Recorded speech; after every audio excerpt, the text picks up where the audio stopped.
Hello, my name is Janine Crooks, and thank you for listening to my presentation. Macintosh, iPod Shuffle, Nano, Mini, MacBook, iPhone, iPad, Apple Watch, AirPods.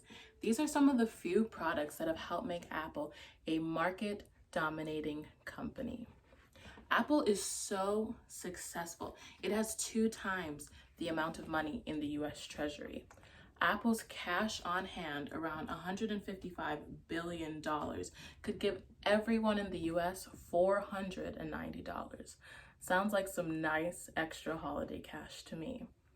The revenue generated by Apple is more than the GDPs of countries like Libya, Ecuador, and Iraq.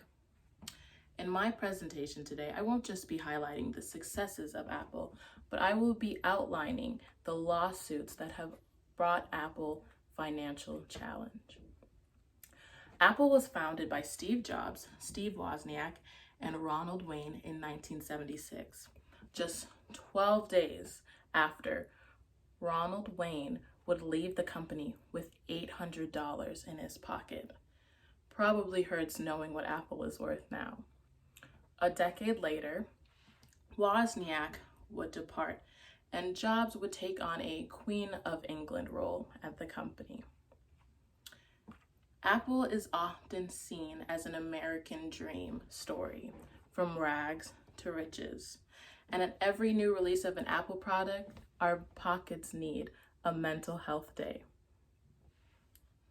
However, the success that Apple has seen has also come with challenges from outsiders, whether it's competitors, innovators, or consumers themselves. Our next case is Apple versus UW-Madison. The University of Wisconsin-Madison claimed that Apple illegally used their chip processing technology in the iPad, the iPhone 5, 6, and 6 Plus. So how hard is innovation?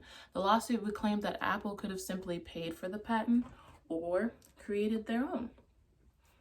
The case was settled in 2011, and Apple was to pay a whopping $862.2 million to the university, which satisfied the university. However, years later, in 2015, when the case was overturned, Apple was released with only paying 27% of that amount at $234 million. So what did Apple have to say about all of this? Apple claimed that the patent's validity was up and therefore was free for anyone to use. They didn't deny any wrongdoing, which is very interesting. In our last and most interesting case, Apple versus Samsung, we see how 2 of the strongest competitors in the market duke it out in the courts.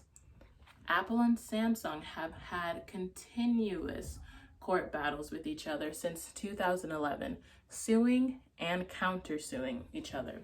In this case, however, instead of being sued, Apple is doing the suing. Apple alleged that Samsung stole its patented shape of the iPhone, the rounded square. Samsung, however, countered back and said that how can there be innovation in the market when things such as shapes are patented? In this case, the court sided with Apple, at first ordering Samsung to pay $584 million to the company.